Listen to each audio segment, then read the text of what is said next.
We all have privilege. Privilege is not a bad word. Use privilege to help other people. The bad word is entitlement. Privilege is something that we are given or handed because of who we are, where we are, circumstances. Entitlement is something you go out and try to get yourself, that you procure yourself. And you have to work hard to be entitled. Yeah. But, privilege, we all have it. You and I have a privilege. We get to stand up right now and walk across the room. Absolutely. That's privilege. That's amazing privilege. Yes. So very true. I'm Amy Porterfield, ex-corporate girl turned CEO of a multi-7-figure business. But it wasn't all that long ago that I lacked the confidence, the budget, and the time to focus on growing my small but mighty business. Fast forward past many failed attempts and lessons learned, and you'll see the business I have today. One that changes lives and gives me more freedom than I ever thought possible. One that used to only exist as a daydream. I created the Online Marketing Made Easy podcast to give you simple, actionable, step-by-step strategies to help you do the same. If you're an ambitious entrepreneur or one in the making who's looking to create a business that makes an impact and a life you love, you're in the right place, friend. Let's get started. If you love Online Marketing Made Easy, you gotta check out Entrepreneurs on Fire, hosted by my dear friend, John Lee Dumas. He discusses things like how to live tax-free as an entrepreneur. Yes, please. And shares inspiring stories like how a college sophomore turned $20, cell phone, and a dream into a cookie company valued at over $500 million. I mean, you gotta love stories like that. He'll leave you with actionable steps and fired up. Be sure to check out Entrepreneurs on Fire wherever you get your podcasts. Hey there, Arlan. Welcome to the show.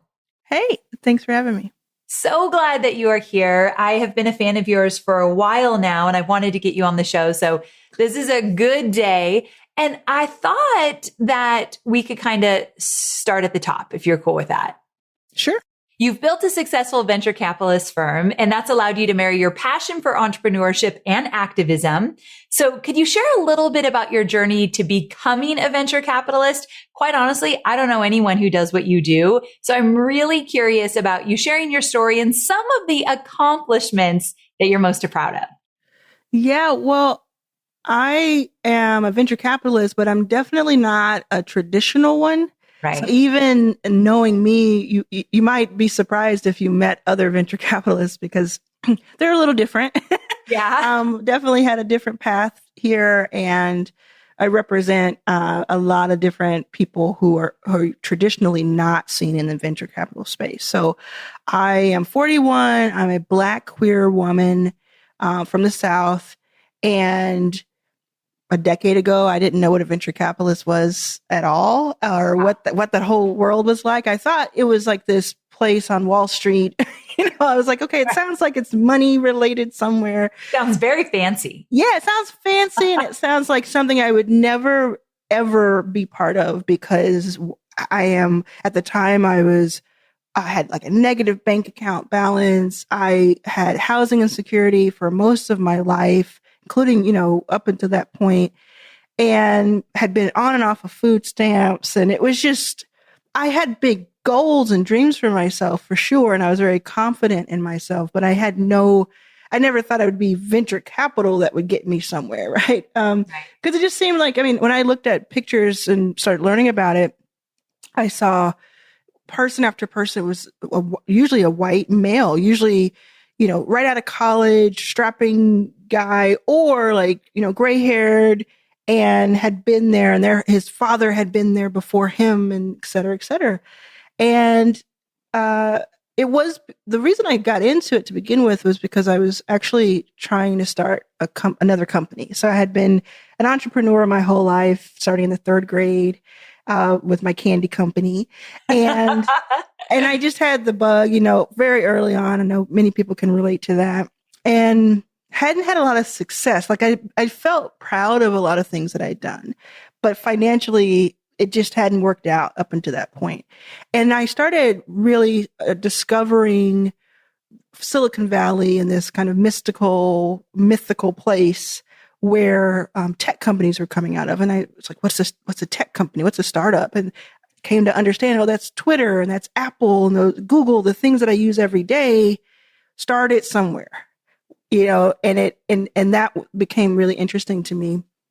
And I had worked my way up to working with internationally acclaimed musicians as a production coordinator in a lot of different ways. So Jason Derulo, Tony Braxton, I had spent 18 years since I was 13 years old finding my way to working with them because I was so enamored by a Janet Jackson concert that I went to at 13. So I knew I wanted to work on the road. So I had found my way there. It's a slog, just like any other job. It was like a lot of hard work, but cool, for that 45 minutes on stage, it was the coolest thing ever. But I was hearing them, the artists and their managers, they were talking about making investments in Silicon Valley. And so while they probably had no idea I was paying attention to that, I was just kind of doing things like I was supposed to, but I was listening. And the more I listened, the more I said, okay, startups, and then there's investors. And then I thought, well, I can probably start a tech startup. And that might be the next part of my journey that will actually be successful. So I originally, and I don't say this often, but I originally wanted to start a dating website called Juliet and Juliet for women who date women. I had started a prototype and it had gone really well. So I thought, I want to do this on a big level. I want to raise money for it. I'm going to raise millions of dollars and I'm going to make this huge. And that's when I started researching. I didn't know that part of your story at all. So that's just fascinating in and of itself. We got to come back to the Janet Jackson thing. Okay. That was really cool. I saw what happened with that and I want to talk about it, so don't let me forget. Okay. But when you and I first met, we got on a phone, I got to learn more about you, and you told me this story about this woman that was helping you. And it was almost like you didn't have a bank account or something. It was a wild story though. Will you retell it? Yeah, well, I had gone from thinking about it and learning about it, studying for, years, to trying to raise a fund then, because what I researched was that 90% of all venture funding was going to white men. And I just didn't think that was fair. So I was like, that doesn't make sense. And also what a great opportunity to try to invest in others. Right. So I started raising this fund again, no money, really, really bad situation. And I found my way to Silicon Valley, found my way to San Francisco Bay Area and Silicon Valley area. And over a few weeks, I met this woman named Susan Kimberlin, who's just awesome, who's an awesome angel investor. And we got to know each other, started talking. And over a few weeks, she's like, yeah, I'll invest in you. It was a big, huge, huge moment. And then she went to invest the $25,000 that was going to be this first check I've ever had, more money than I've ever seen before in one place. And I sent her the information to send the wire, and she calls me that night and she's like, I can't send this to you. And I'm like, why? What happened? What happened between lunch and now? She said, this looks like a personal bank account is it your mom? And it was what I had access to. I was my mom's personal bank account. And I was like, oh yeah, that's what I have access to. I didn't have a bank account, and it was my mom's personal one. And I was going to take it and start a new account and go off. But she was like, I don't know you from Adam, before the last few weeks. Let's start over. When she tells the story, she says she was so surprised because the very next day I went out and got a business bank account. And she said that was part of her calculus when she thought later to then go ahead and invest, because I didn't know it. I didn't know what fork to use at the dinner party. But once I knew it, I figured it out and I did it and executed on it. I love that. I recently told a story of I was bidding for my first NFT and I did all the research. Read all the stuff, listened to all the podcasts. But until you're in it, until you do it, you don't know what you don't know. Yep. And so until you're like, great, give me the money. And then she's like, this isn't really how we do it. You wouldn't know those things. Yeah. And so it just really says a lot about getting in the game, doing something, making it work. So I love that story so much. Yeah. It just says so much about who you are and where you came from and and you're a hustler. And I absolutely love that about you. So I want you to tell me before we go on, what are some of the really cool things you've been able to do since starting this entire venture capitalist business that you have? Yeah, it's nice to like take a breath and think about that. Right? Well, one of them I have to say I'm very proud of is that there's a magazine called Fast Company, and Fast Company is like a business magazine, a tech magazine. Huge for my listeners. Yeah. So Fast Company is awesome. It was my favorite magazine. Like I would couldn't even afford to buy one because they're like $7.99 or something. Expensive. And I would read them in the store because I love them so much. I was on the cover of Fast Company. Come on. And not only was I on the cover, but I was the first non-celebrity Black woman to be on the cover.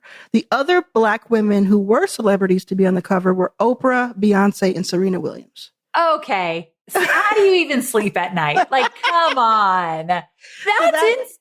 That was the coolest thing ever. And it was October 2018.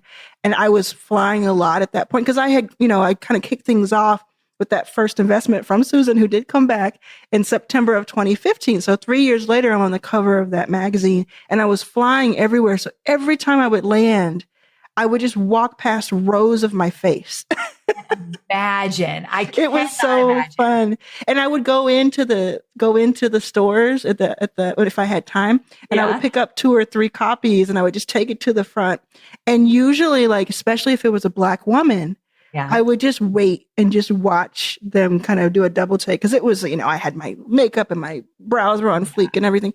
But I would see them do this double take. And usually if it was a Black woman, she would call over anybody she could find and just start jumping up. And like, it was so cool and moving. And I thought that is different. And I found out that, from the editor of Fast Company, I found out that my issue sold better than the SoftBank's GP. So the owner of SoftBank Ventures, which is like $100 billion huge company, she's very adorable. I think he's a great guy, but it sold better because people were looking for that diversity and looking for themselves in that magazine.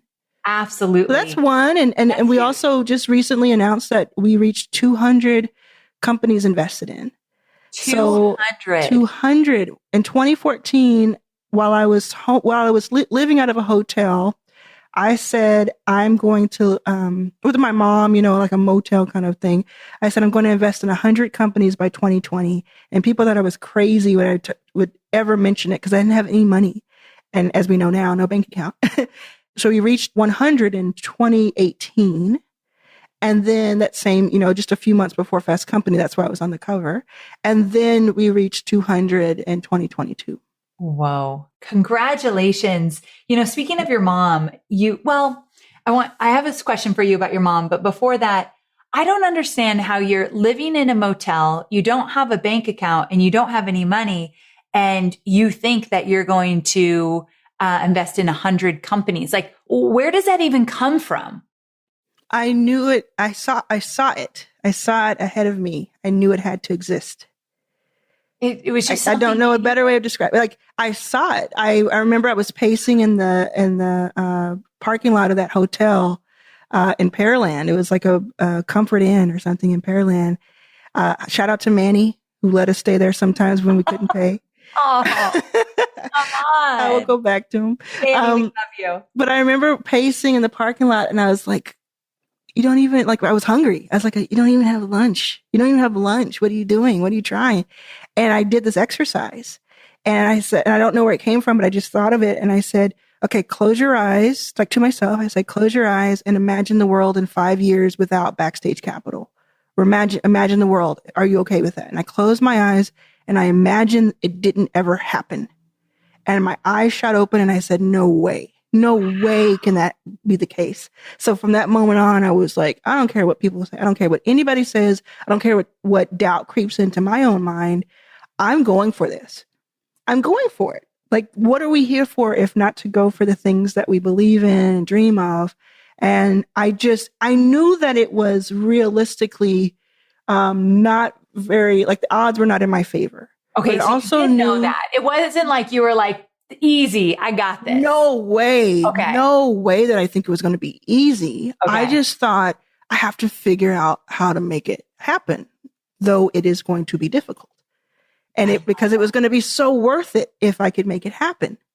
So I just like one foot in front of the other. And I mean, all of this through not just the difficulties of starting a major business or something as big as what we're doing, but also like the little, I call them paper cuts, the little microaggressions, the little things that came out that people will never hear about because they were so nuanced. And it's like that insult to injury. And that I remember when I first started, in that same time period, I started working with two white men that I hadn't met in person. But I had researched them and they were very professional venture capitalists. Okay. And so I had told them what I was trying to do. I'm trying to raise a fund for underrepresented founders. And they saw dollar signs, which is smart. And so I said, okay, it's my fund and you two are going to work with me on it. And the very first day we had a call, they didn't know where I was. I was in a rental car outside of that hotel, just kind of with a notebook. But we had this call and we were going to go into like forming the LLC and, moving things forward. And they talked over me. They wouldn't let me say anything. No. And I thought to myself in that moment, they think that I'm here to get them coffee. They don't understand that I created this. So the next day I told them it was off. I told them that my instincts told me it just wasn't going to work. And thank goodness I had that fortitude and that risk-taking ability, because people would have thought I was crazy. They had money. They had stability. They had experience. But I knew in my gut that it was not going to be pleasant for me or for them probably, because we would butt heads. And also it wasn't the vision. Yeah. The vision had to stand because it was so important. And look at us. We're at 200 companies. If you go to backstagecapital.com and you look at our portfolio, we invest in women across the board. We invest in people of color of all orientations and genders, and we invest in LGBTQ founders. Look at our portfolio. It's beautiful. It's beautiful. And imagine if I had said to myself, you didn't go to college, or you don't have any money, or you don't have the right clothes. Who cares? You just got to go for it. And I will take this moment to shout out that I do also understand that although I went through a lot of hardship my whole life, I also had the privilege I was in a privileged position because I did not have children. So I know that I want to shout that out because I know that some people wouldn't have been able to take the risks that I took in that moment because of that. It says so much about you. You are a Black woman, you are a queer woman, and you wanted to make sure that you knew you were privileged because you didn't have kids. I feel like I could, I know it's emotional, cry right now because most people don't even acknowledge their privilege. Right. And then here you've had two things that marginalize you, but you're still looking at, I do have this one privilege and I want to point it out. Yeah. I just think it says a lot about you. Thank you. We all have privilege. Yes. And this is something to point out. We all have privilege. Privilege is not a bad word. Use privilege to help other people. The bad word is entitlement. Privilege is something that we are given or handed because of who we are, where we are, circumstances. Entitlement is something you go out and try to get yourself, you procure yourself. And you have to work hard to be entitled. Yeah. But, privilege, we all have it. You and I have a privilege. We get to stand up right now and walk across the room. Absolutely. That's privilege. That's amazing privilege. Yes. So very true. I love that, the way you put it. So I want to go back to your mom. I remember watching something on social media. I think you were talking about South by Southwest and how you and your mom did something before you were ever invited to speak there. Can you tell that story? Yes. So, after I made the decision to start a fund, I started reaching out to people trying to get investments. And it was, it was a bonkers proposal because you're saying starting this from scratch. Nobody was thinking about diversity back then in that space the way they do now. So we went to South by in Austin and I didn't have a ticket. I mean, there's no way I was going to have a ticket because I couldn't afford lunch most days, but we did get a rental car. We were able to get a rental car. And I took my mom I took her to Austin and I said, I'm just going to try to walk up to people or find people or see if someone is speaking and try to stand outside of the room, whatever it takes. So my mom was like, okay. So we didn't have a place to live at that point because we had been in hotels and different people's couches, but we had the rental car. So I thought that I was going to be able to like hustle some cash and, I was a fast typer. I thought I would be somebody's, assistant for the day. Couldn't make it work. Couldn't put the money together. So we ended up sleeping outside of a hotel in the parking lot with my mom, who at the time was in her late 60s. And she slept in the front seat with the back. I slept in the back, and it was so cold. So I went into the front desk and I said, we don't have a room here, but we're sleeping out in the parking lot so they would know and we wouldn't get in trouble. And I said, can you just give us a blanket? And they were like, no, we can't do that. And I said, just like one blanket. So they gave us a blanket and we shared this blanket across the car. And then the next day, same thing. I went back out and walked around and tried to talk to people and tried to meet with people. And I did meet with some people. And, we did that for like the 2 or 3 days that the interactive was going on, and nobody knew. And it was what we did. And, I don't know what you heard, like what interview it was, but I can tell you that 2022, the South by we just went to. Yeah, talk about that. We went with 35 people from my 2 teams, from Backstage and Runner. I spoke 5 times. I filmed my own television show, and we bought out essentially a floor of a hotel. Wow. I didn't hear that part. Yeah. That is fantastic. I just saw you speaking and I heard you say like, I came here when I didn't have a home and didn't have a ticket. Now I'm invited to speak 5 times. That's incredible. You were a big deal at this last one. I saw you all over social media, people posting about you. It's just incredible. I love to talk to people who were able to rise above and make a million wonderful things happen when on paper, no one would have ever probably bet on you in that way. Yeah. And I love that you proved so many people wrong, which is incredible. Yeah. But I want to talk about this investing because there's some people listening that will never, take investors or invest in that way. But there are definitely people listening that are wondering, like, how do you even seek out investors? Like, how do you know if you and your business are a good candidates for seeking out investors? Yeah. I mean, I love this question. I love talking to people about it because I think people have more power than they realize already. And so I'm a big fan of ownership and keeping as much ownership of your company as you can for as long as you can. So being non-dilutive, meaning not taking on money just because you think you should or because you can. I'm also a big fan of bootstrapping and being creative, so much so that when I started my new company, Runner, in September of 2021, I bootstrapped it the first 2 months because I preach about that. So why wouldn't I try it myself? There's definitely different reasons that you would go out and seek capital. And there's a lot of research you could do. You said you talked about NFTs. Did you go out and try to buy an NFT without looking at any videos or reading anything or going to some conference? I bet you researched the heck out of that before you put a dime in. And that's, people think, well, I'm getting money. So shouldn't I just take whatever I can? No, because you have the value in the asset of the company. Your ownership of the company, which starts at 100, is so valuable that it is truly exchanging currency. And so you can't just go out and not research for yourself. So I can tell you all kinds of tips and tricks, and I have all kinds of courses and things like that. But ultimately it comes down to truly knowing how much money you need to make the next milestone happen and what it means when you reach that milestone. What does it mean for your company? And something that I often ask people to do, whether I'm talking to them in a large group or I'm doing like paid consulting or whatever it turns out it is, like, and I'm talking millionaires come to me and ask me questions like this, right? What I tell them to do is say, okay, you just told me that you need X amount of money. Let's call it $500,000. You've just told me you need that amount of money. Why do you need it? Well, marketing and distribution and manufacturing. Okay, cool.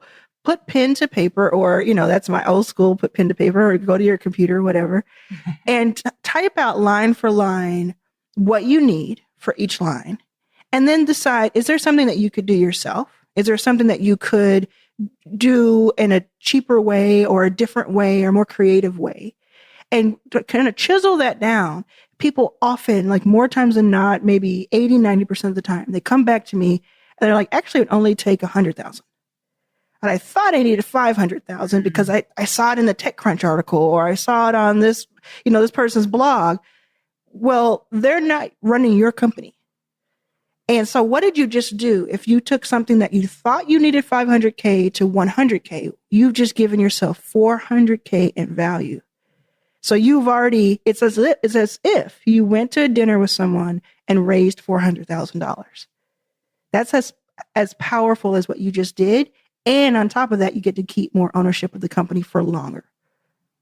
Ooh. So that's the very first thing I would tell someone to do is before you even attempt to raise or learn about fundraising, get dialed in on what you truly need and what versus what you think you need. That's huge. That's huge. And let's say someone was going to start they took your advice, and I love that you have digital courses because, I teach how to do digital courses. So I love that you have digital courses as well. So let's say someone did their homework. What do they need to do to really stand out? Like to be a very sexy business that someone would want to invest in? What are some things that they need to think about? It all comes from the core of authenticity. So there's nothing that you can do to kind of pretend to be great. But I would say if you take what you have right now and just dial in to lean into what's great about your company. The best thing you could do is show an investor, hey, we're making money. That would be awesome. That's what I look for sure. We're making money. It may not be in the millions. It may not be in the hundreds of thousands, but every month we make $8,000 and we do it consistently, and it costs us less to keep the company going. Like those types of things where there's actual profit early on. That's really interesting because that's really almost impossible to do. But those types of things are really big. But if you don't have a revenue generating company just yet, wait lists. Have you been able to launch a splash page that has an incredible wait list of hundreds or even thousands of people who want what you're selling, your service or your product? If you do, and if you can get any information about them that's general, that's data, sharing that with a potential investor, angel investor, or even a fund manager, you're trying to make them jealous. You're trying to make them feel like they're missing out and give them the FOMO. You're trying to do that because, and again, it's not about faking, pretending, making something up, but it's about taking what you already have and framing it in a way that lets them see the value of it and lets them see the full picture.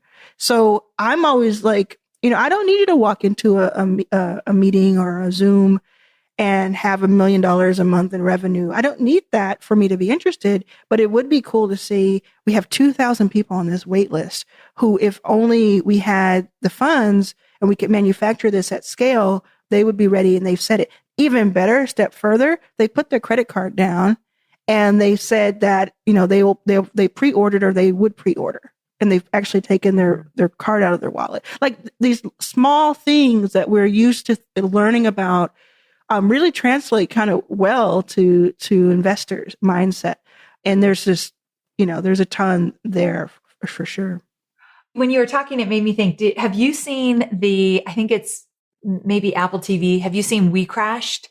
Oh yeah, I've seen. Okay. I was so hoping you've seen it. Okay. So for those of you who haven't seen it, go watch We Crashed. Yes. It's really very good. Very good. And I know not all of it's true, but I've heard that a lot of it is. Yeah, so that was interesting to me. So he gets a lot of investors in. And I was curious. WeWork. Yes, it's about WeWork. That's a good point. I'm so curious, from your vantage point, what do you think was his biggest fatal flaw? Because I'm gonna give it away. Have earmuffs if you don't want to hear this, but things came kind of crashing down for him. Yeah, the title kind of tells you. Alert happened in real life, so it's okay. It's true. It's okay. I think that he got too high on his own supply. It can be easy to, especially if you struggled in the past, like it seemed like he had. He'd struggled. He hadn't really picked up on good things happening for him. It can get easy to get really enamored and intoxicated by a lot of money in your bank account or your company's bank account, a lot of people thinking that you're a genius, quote unquote. And to just take that and just float away on that little bird, and go off in the sunset. But then, you get too close to the sun when you do that, right? So and true. I think for him, he had a few. That's one that he just thought he was. I've heard this too outside of the show, that he did compare himself to Jesus. He thought he was a godlike person. Wow. And that you can't think that about anything and be okay, really. So true. And then I saw him talk about, and again, this is in real life and on the show, they talked a lot about their employees, which is a good thing. And they talked a lot about themselves, but how raising that money was so good for them. But they had these big wild parties for their employees. Again, great. But I never saw them just bending over backwards for their customer. Never. And I was a customer. Point. I was too. Yeah, I was a customer in 3 different locations. And again, you see this a lot in like fundraising articles. You'll see we raised this, and now what we can do is we can do XYZ. I pay really close attention to how they phrase it. And maybe we can even do one for mine, right? Go look at the Runner TechCrunch article. Hopefully I said this, right? Which is, this money gives us the ability to help our customer more. Yeah. And I don't think he cared. I think he cared about looking cool and being included, and he had been excluded. He had a chip on his shoulder, which is great for an entrepreneur, but you got to have that fork in the road decision of, am I going to be an even cooler person when I get rich, or am I going to be a worse person and amplify that side of it? So, yeah. It was phenomenal. It's definitely worth a watch, you guys. I'm saying, so Jared Leto and Anne Hathaway, they killed that. They killed it. I'm going to say something really quickly about that. Yeah. I love Jordan Catalano and My So-Called Life, and I love a lot of things that Anne Hathaway's in. But this is my own sort of bias. For the both of them, I thought they were sort of like stuck up people. Yeah. And in order to do those characters of people who are so stuck up, you have to have a lot of self-awareness to play them. And so I was just like, they had to deconstruct themselves, especially Jared, had to deconstruct their own ego to come back and form these new people. And I thought, man, if they don't get an Emmy nod, I hope something's wrong. Yeah, I totally agree. Phenomenal work. I thought it made me like both characters or actors even more. After I agree. Yeah, that was good stuff. I don't know about you, but I often find myself reflecting back and thinking about where my business was just a year ago. And to be honest, growth hasn't looked exactly like I thought it would. Like last year was a really tough year for me mentally, but I came out of that more clear and ready to take on the world. So that minor setback was actually what I needed. The point is, growth happens, even if it's not how you expect it. HubSpot is ready to grow with you and your business, however that looks for you. With the totally customizable customer relationship management platform, a CRM, HubSpot connects your business to your customers with easy-to-use apps, hubs, and tools designed to help your business grow and scale like never before. Learn how your business can grow better at HubSpot.com. Tell everybody what Runner is.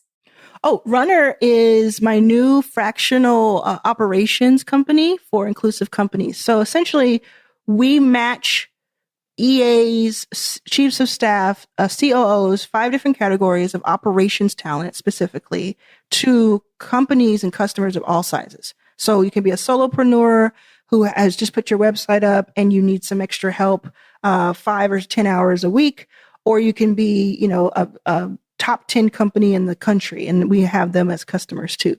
It's almost like if you think about when you order food or you order a car, imagine by this, a few weeks from now, imagine you could take out an app, your phone, and you need an assistant to work with you on an event for a day. You could have that person ready to go on that Saturday or that Tuesday, either in person, and they're handing out flyers and they're setting up your tables and they're doing that, or hybrid or remote where they are now your executive assistant for 7 hours a week. and they're helping you go through your emails and clear that clutter out. And it gives you more time with your customer and your strategy and et cetera. Yes. So there's a lot to it. If you go to hirerunner.co, you can check it out. Hirerunner.co. Okay. Yeah, we also have, this is fun. We have a soap opera. Did you know that? No, what are you talking about? We have an audio soap opera at Runner that is like fully produced, like SAG actors. I'm here for this. What?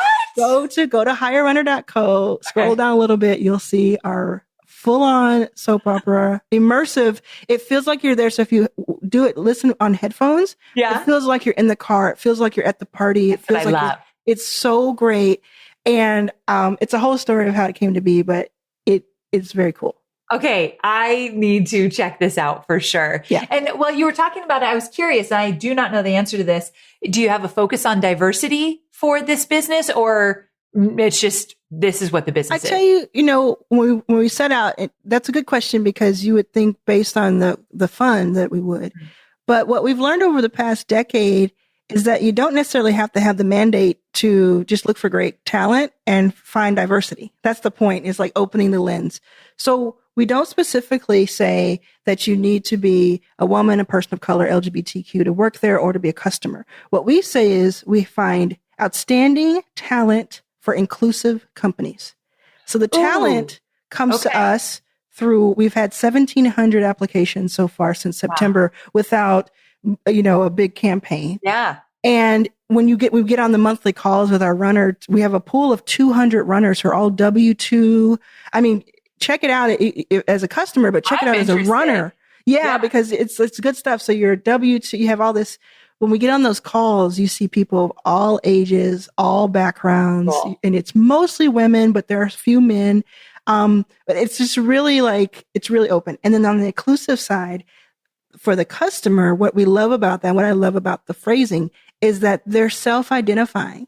So they're saying, I want to be an inclusive company. So I am looking here for, for what you're bringing to me. So to me, that's really powerful.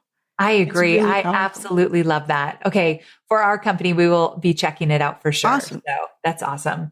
Tell me about, so if you talk about Backstage Capital, tell me 2 or 3 of your, some of your favorite companies you've invested in. I want people to kind of understand what it's like. Yeah. So we run the gamut. We're called industry agnostic. And so that means that we can look at almost any different type of company. So I'll talk about Curl Mix. I'll talk about Curl Mix, Akash, and Mommy really quickly. Curl Mix, they used to mix ingredients in their kitchen. It's a Black couple in Chicago. They've had 2 kids since they started. I met them before they were making $10,000 a month in revenue. Something about them struck me. We were their first investor. They now are going to do $10 million in revenue this year. They turned down Shark Tank because it was a bad deal. They're worth way more than they ever were. They do more than their Shark Tank bump on a regular basis. So cool. These days. Ballers. And they're just amazing people. There's a whole story there. I'd love to introduce you because they're really, really cool people. Yes. Akash is this guy. So he's a Black man. I'm going to call him this, and this is with all the love in the world. He's kind of nerdy.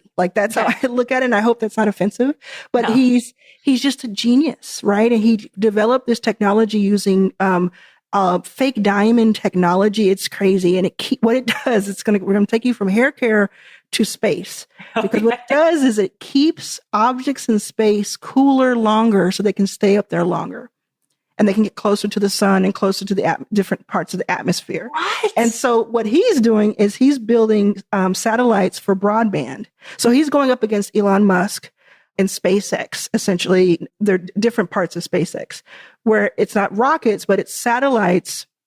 And the internet we're using right now and the internet we use on planes, et cetera, he wants to take that broadband to more places around the world who can't get them, get reached. Small villages and things like that. And also make it super strong for the ones who can, so that we can be competitive. You know? And so to me, he's just the coolest guy. And you'll see a lot more about him soon. And then Mommy is Melissa Hanna. She's a woman of color in Los Angeles.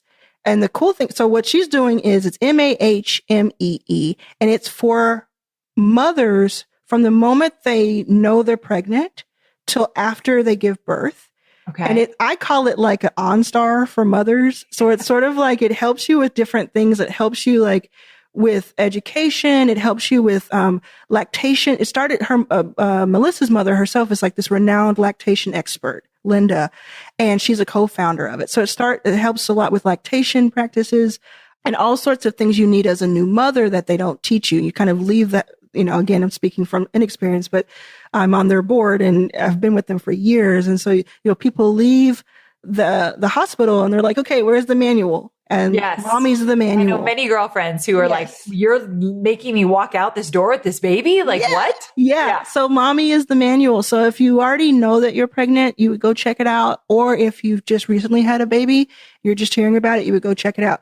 The cool thing is that a few years ago, just like 2019, I think, I became the lead investor of their last round, and I brought in Mark Cuban and Serena Williams as investors. And okay, so like they have this. You brought them in, but I didn't know it was for this one. Yeah, so they have this power panel, and a lot more too. Like really amazing people who have come in, and you'll hear a lot more about them too, for sure. So it just runs the gamut. We just have that over and over again. Like what they do, and they do that too. And can you imagine? Cool.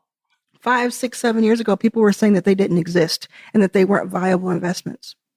Now, you wanted to ask me about Janet, so I'm not going to let you forget. Okay. You got to tell me, right? Well, I know a little because I follow you on social, but tell everybody what happened with the whole Janet Jackson thing. It's so cool. And I have a question that follows, but you go first. Okay. So one thing to quickly know about Janet is that she's my favorite singer. When I was 13, I actually saw her in the front row because someone, like it ended up being her husband at the time, but someone came up to me, saw that I was there early. It's a whole thing, like, Whoa. Yeah, it's a whole thing. So it's in my book. It's About Damn Time. I have this whole chapter about it, but essentially I was 13. My mom couldn't afford to get me 2 tickets so she could go. So she stayed outside in our little car. It's a lot of car stuff with my mom. She sat outside the whole thing. She was terrified for me to go in there. So she put these hoop earrings on me so that I would look older. She put lipstick on me so I'd look older. That is adorable. I know. So I went in and I sat down and I was just like waiting and looking around. And I saw these 2 other teenagers that are a little bit older than me, but they were very worldly. And I had to be part of that. And we were just so excited. And so this guy comes up to us and he's like, you all seem like big fans. You're here early. And we're like, yeah, we love Janet. She's awesome. And he's like, well, how would you like to see her in the front row? Now, mind you, we were far back because we couldn't afford great tickets. So I stood up as the 13-year-old me who my mom had prepped me. And I said, look, mister, my mom told me about people like you. So I'm not going That's what I was thinking. Like, this is a stranger. Yeah. I'm like, I'm not going anywhere with you. And then he said, okay. I remember his little grin. He said, okay, well, how about this? How about I give you the tickets? We walk together to the front. You keep your tickets that you have. So if I'm lying to you, just come back and sit down. And we all looked at each other and were like, sounds like a good deal. Let's go. So we were like, okay. And we started walking like it would be a good story or we could just joke on this guy. So we kept walking and getting past more and more people who were ushers and more people, and nobody was stopping us. Then we get to the very front and I'm looking around and I'm seeing, I've never seen anything like this. Wow. And the person not only lets us through, but like gives the guy like a heads up, like a head nod. Like he's legit. And so we go and he's like, have fun. And he just disappears into the ether. Wow. Well, it turns out that at the time he was her husband. He turns out to be Renee Elizondo, who is like someone I ended up knowing for years. He's our husband. And he would just go out and find, because he knew that she needed a certain energy in the front row for her.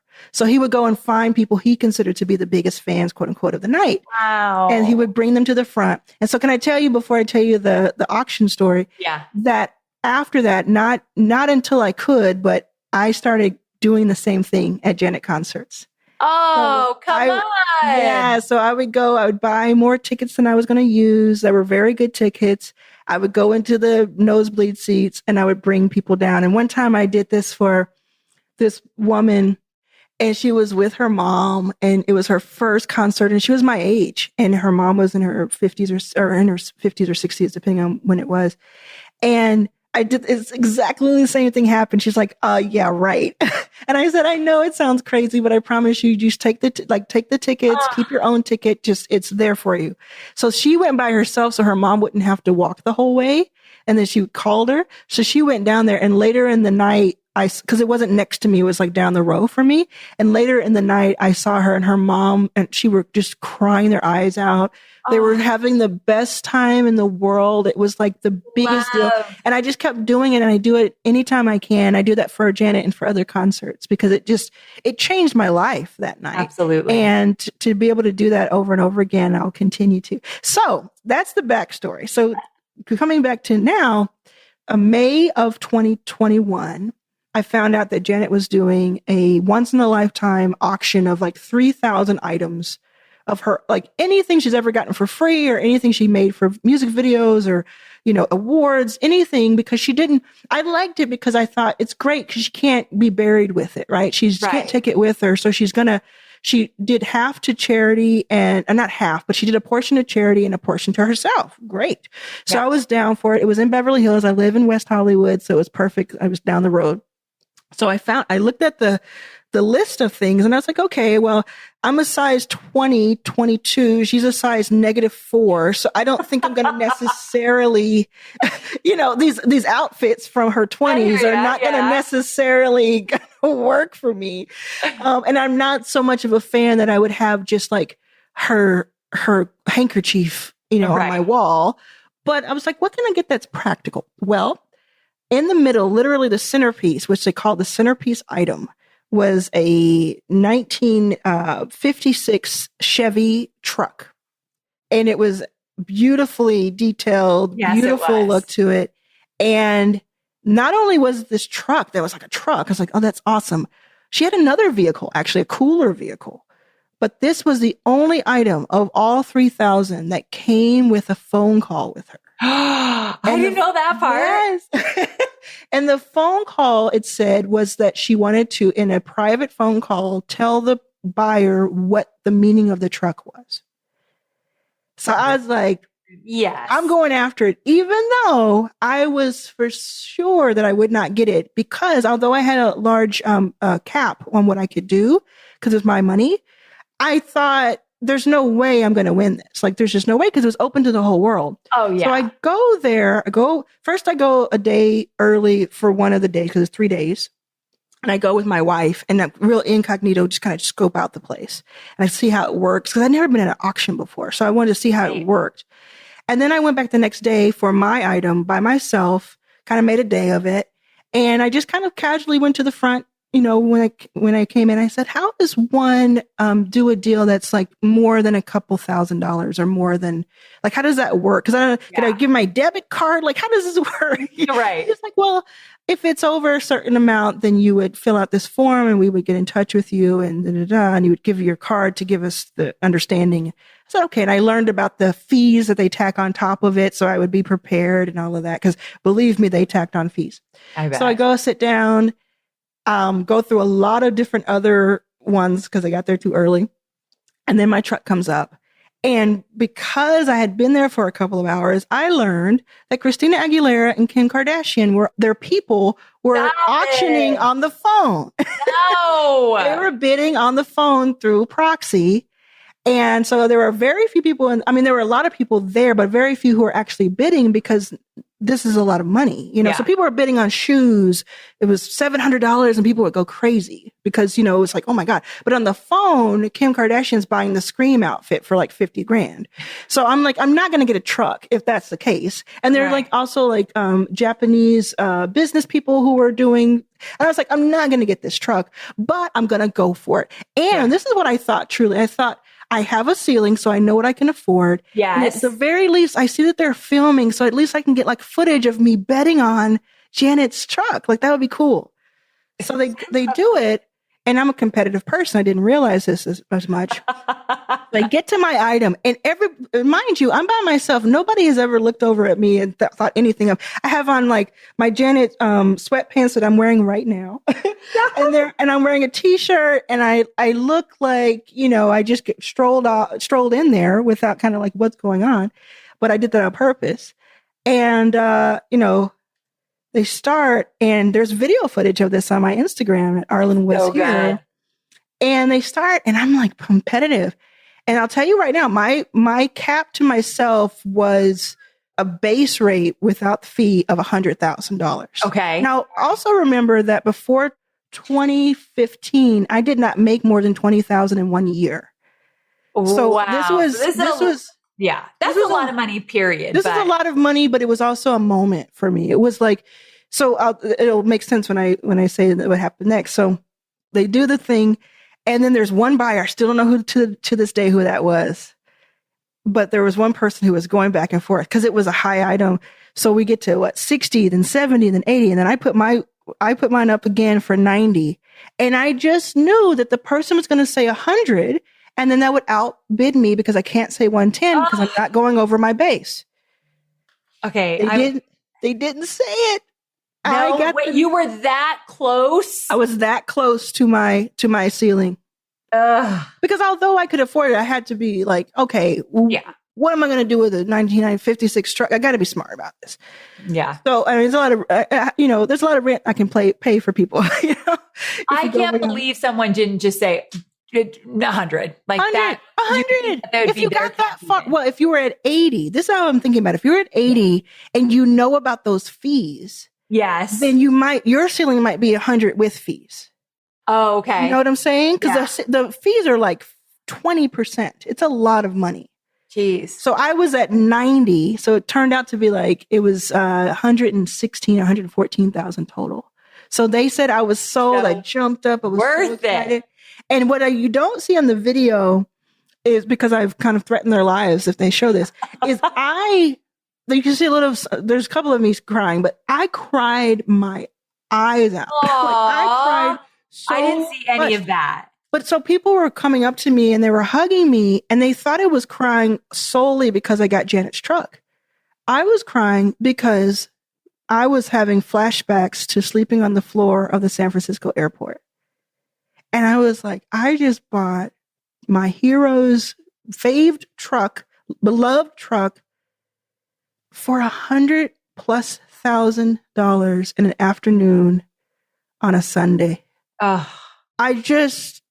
was like, I'm taking this in. I don't usually do that. I'm taking this one. So one other little piece of cool note from that. A woman came over to me a young guy came over to me at one point, and he said, this woman here is actually Janet's assistant and she wants to talk to you. So I was like, what? So I went over to her. She shows me her texting with Janet. Oh my goodness. So I got to see Janet's actual reaction. Oh, and what she had said. I love that you got it. So what she said was, just bought, she said the price. And Janet, she said the price, and Janet said, oh, that's so great, like happy. And then she said, it was a Black woman that got it. And Janet was like, oh my God, learn about her, get information about her. And then, I don't know what they ended up saying after that. And then I had my call with Janet a few weeks later. That had to have been so cool. Yeah, it was cool. I mean, I won't ask you what you talked about, but I will. No, I can't say, but I will say that I felt really comfortable. And she was cool as hell. I bet. I love her. I watched her latest documentary. Loved everything about it. Yeah. Such a cool story and such a full circle moment. And the funny thing is, what I saw on social is when you got it, you were like, yeah. It was, I knew you were. I was competitive. I was like, that's how I am. So I'm like, I was so happy I got that. And I'm like addicted now. I want to go and do other stuff like that for sure. It was really, really fantastic. Yeah. I love that story so very much. It's so good. Okay. So I have one more question for you. And when this episode comes out, it's going to be Pride Month. And so I was curious, what can we do it's such a big question as a society, but even like people in my industry or people listening right now, what can we do to better support and elevate the community of LGBTQ plus entrepreneurs? I would hope the same thing you would do for any entrepreneur you want to see win. There's definitely, from the queer perspective and, when I was growing up, lesbian perspective, there's definitely things that we deal with that other people don't deal with. But at the end of the day, we're human. We're trying to start our company. And I think looking at us and manage our company, and I think looking at us as like your peers is the best compliment and the best way forward. And there's not a lot of heavy lift when you think of it that way. Exactly. It's not a lot of support. It's a lot of, okay, I'll be competitive with you. I'll be, supportive of you in a way that is like, I'll buy from you. I will be a customer of yours. I'll be a brand partner of yours. Those types of things I think are really strong messaging too for other people. So there's always differences among us, but like focusing on our similarities, I think is like that respect that people overlook. Absolutely. Such a beautiful way to put it. This has been such a treat. I got to hear things from you that I hadn't heard yet. I love your stories. I love your journey. And so where can people learn more about you? Where do we send them? Yeah.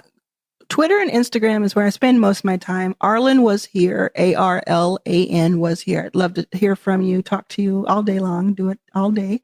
Also go to hirerunner.co, HIRE runner.co.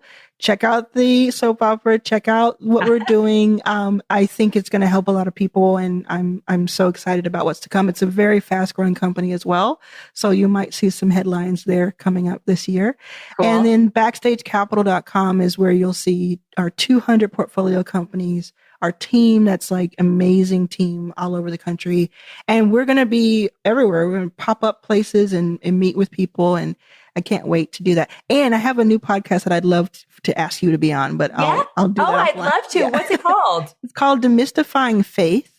Okay. And I'm an atheist, and I'm speaking to people from all different types of faith, not every faith, but all different types of faith, about like a deep dive about their faith or their lack thereof. And it's been really beautiful. It's been a beautiful experience. Would be great. I was raised Catholic. I don't practice it anymore though. So I would love to get into that conversation with you. All I have to do is, if you listen to 1 or 2 episodes, I think you'll get like the gist of it. Okay. I'll take a look. I think people would love to hear from you. That's so cool. I love that you have this podcast that's totally different than what you're doing. Yep. You chase your passions. And that's my most favorite thing about you. You're a perfect example of that. Thank you so much for being on the show. Thank you so much.